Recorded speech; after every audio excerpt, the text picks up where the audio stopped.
Hello दोस्तों, R2G के क्यूचन channel पर आपका स्वागत है। स्वागत नहीं सुस्वागत। जो भी नए हो वो चैनल को सब्सक्राइब, वीडियो को लाइक, बेल आइकन घंटी को ऑल पर सेलेक्ट कर दो। हर शाम मैं आपके लिए रोज़ नई जीके क्यूचन, राजस्थान जीके, हर राज्य और इंडिया की हिस्ट्री के बारे में हर क्वेश्चन लाऊंगा जो कि हर एग्जाम में बहुत ही लाभदायक होंगे। और चलो स्टार्ट करते हैं। चैनल को सब्सक्राइब करना मत भूलना। आज हम मौर्य साम्राज्य के बारे में पढ़ेंगे।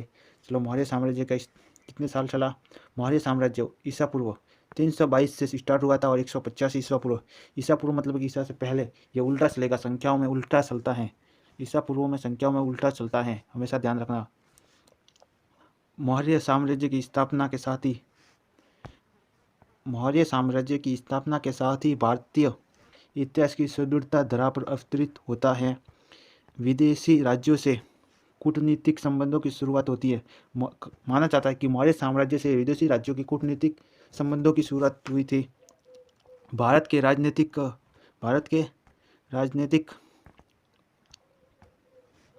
एकीकरण में भारतवर्ष की वास्तविक संकल्पना दृष्टिगोचर होती हैं। मौर्य साम्राज्य से भारत की एकीकरण भारत की वास्तविक संकल्पना दृष्टिगोचर होती हैं। मौर्य साम्राज्य के इतिहास के विषय में हमें विभिन्न स्रोतों से जानकारी मिलती है। मौर्य साम्राज्य के इतिहास के विषय में अनेक स्रोतों से जानकारी भी मिलती है। उनमें से कौटिल्य का अर्थशास्त्र, अर्थात कौटिल्य यानी चाणक्य ही था। कौटिल्य का नाम चाणक्य, विष्णुगुप्त, ये सब एक ही नाम है।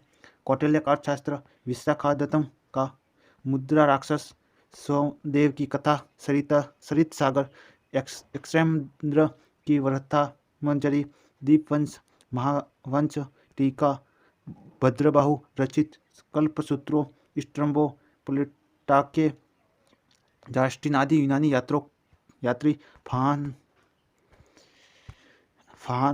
हैंगसांग, इंसेंग आदि चीनी यात्री, रुद्रदामन के जूनागढ़ अभिलेख, ये अशोक के अभिलेख में जो हमें पुरातात्विक खुदाई के दौरान मिले आदि मुख्य स्रोत हैं। रुद्रदामन के जूना लेख में अभिलेख व अशोक के अभिलेख में जो हमें पुरातात्विक खुदाई के दौरान मिले आदि प्रमुख स्रोत हैं मौर्य कालीन के। नेक्स्ट टॉपिक है चंद्रगुप्त मौर्य तो और किसी ने नाम सुना होगा। चंद्रगुप्त मौर्य के गुरु विष्णुगुप्त, चाणक्य अथवा कौटिल्य तीनों एक ही हैं। चाणक्य के नाम से ज़्यादा जाना जाता है। इनका शासन 322 ईस्वी पूर्व से 298 ईस्वी पूर्व तक चला। चंद्रगुप्त ने 322 से 298 ईस्वी तक शासन किया। चंद्रगुप्त मौर्य ने अपने गुरु विष्णुगुप्त अर्थात चाणक्य या कौटिल्य की सहायता से नंद वंश के अंतिम शासक घनानंद को हराकर 322 ईसा पूर्व मौर्य साम्राज्य की स्थापना की थी। किसको हराकर? अंतिम शासक नंद वंश का अंतिम शासक घनानंद को हराकर 322 ईस्वी में मौर्य साम्राज्य की स्थापना की थी। किसने? चंद्रगुप्त मौर्य ने।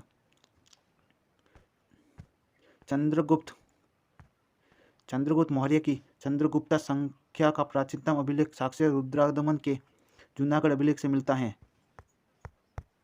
जो मैंने अंडरलाइन की है यह बहुत ही महत्वपूर्ण है। चंद्रगुप्त मौर्य की चंद्रगुप्ता संख्या का प्राचीनतम अभिलेख साक्ष्य रुद्रदामन के जूनागढ़ अभिलेख में मिलता है। जूनागढ़ अभिलेख में चंद्रगुप्त मौर्य का इतिहास मिलता है। मगध के सिंहासन पर बैठकर चंद्रगुप्त ने एक ऐसे साम्राज्य की नींव डाली जो संपूर्ण भारत में फैला था। चंद्रगुप्त के विषय में प्लेटो कहता है कि चंद्रगुप्त ने 6 लाख की सेना लेकर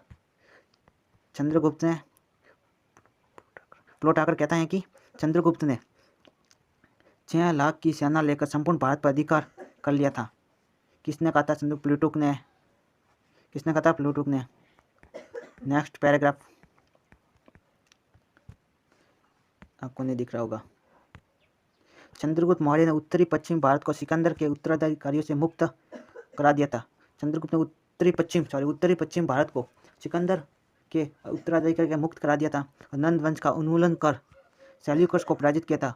उन्मूलन का अर्थ है नष्ट करना, समाप्त करना। उन्मूलन का अर्थ है नष्ट करना या समाप्त करना। सेल्यूकस को पराजित कर संधि के लिए विवश करके जिस साम्राज्य की स्थापना की उसकी सीमा उत्तरी पश्चिम में ईरान की सीमा से लेकर दक्षिण में वर्तमान उत्तरी कर्नाटक, ये पूर्व में मगध से लेकर पश्चिम में सौराष्ट्र तक फैली हुई थी।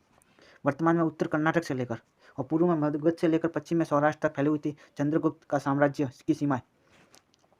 नेक्स्ट 305 ईसा पूर्व में मैसिडोनिया के शासक सेल्यूकस से चंद्रगुप्त के मध्य युद्ध हुआ।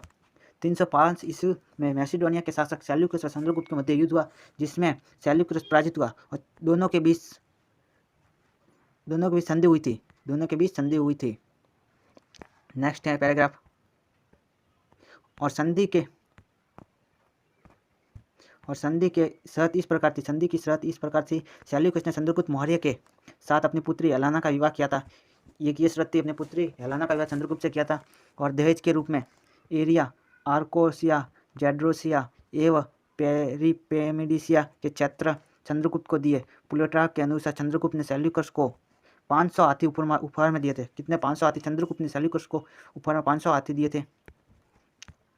सेल्यूकस ने अपने एक राजदूत मैग्नेस्थिनिस को चंद्रगुप्त मौर्य के दरबार में भेजा था।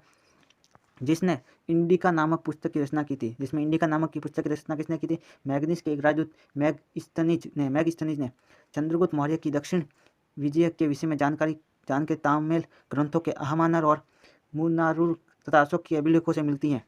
मतलब रचना की चंद्रगुप्त मौर्य की दक्षिण विजय के विषय में जानकारी तमिल ग्रंथों के अहमानुर और मुनारुनुरु तथा अशोक के अभिलेखों से मिलती हैं। चंद्रगुप्त के इस कुशल योद्धा, सेनानायक तथा महान विजेता ही नहीं था। चंद्रगुप्त कुशल योद्धा, महान सेनानायक और विजेता भी नहीं था, वरन योग्य शासक भी था। उसने अपने मुख्यमंत्री कौटिल्य की सहायता से ऐसी शासन व्यवस्था का निर्माण किया जो उस समय के अनुकूलित थी। कौटिल्य अर्थात चाणक्य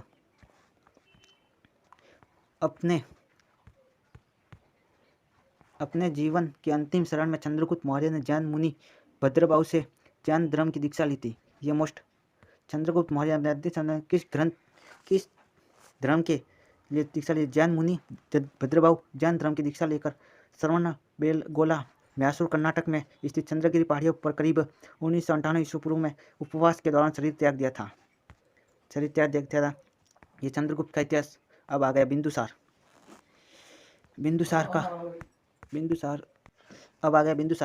का राज्य व कार्यकाल।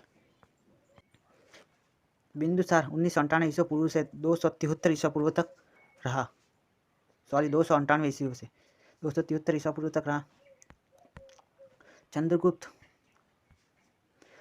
मौर्य का पुत्र बिंदुसार ही था। 1998 ईस्वी पूर्व साम्राज्य का उत्तराधिकारी बना। इसे यूनानी लेख अमित्रोसेडस कहते हैं। भी कहते हैं बिंदुसार को।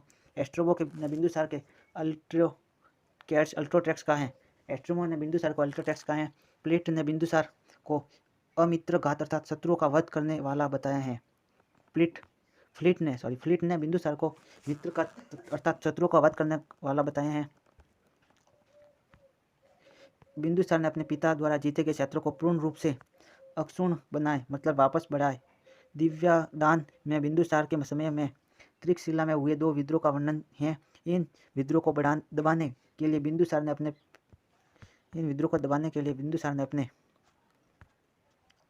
पहले अपने पुत्र अशोक और फिर सुसीम को भेजा। एस्ट्रोमो के अनुसार यूनानी शासक ने एंडियोकस प्रथम ने बिंदुसार के दरबार में डाइमैक्स नामक राजदूत को भेजा। बिंदुसार ने एंटियोकस प्रथम ने से मदिरा और सूखे अंजीर एक दार्शनिक भेजने की प्रार्थना की थी। बिंदुसार के समय ही मिस्र के राजा फिलाडेल्फस टॉलमी द्वितीय ने पाटलिपुत्र में डायोनिसिस नामक एक राजदूत को भेज दिया था।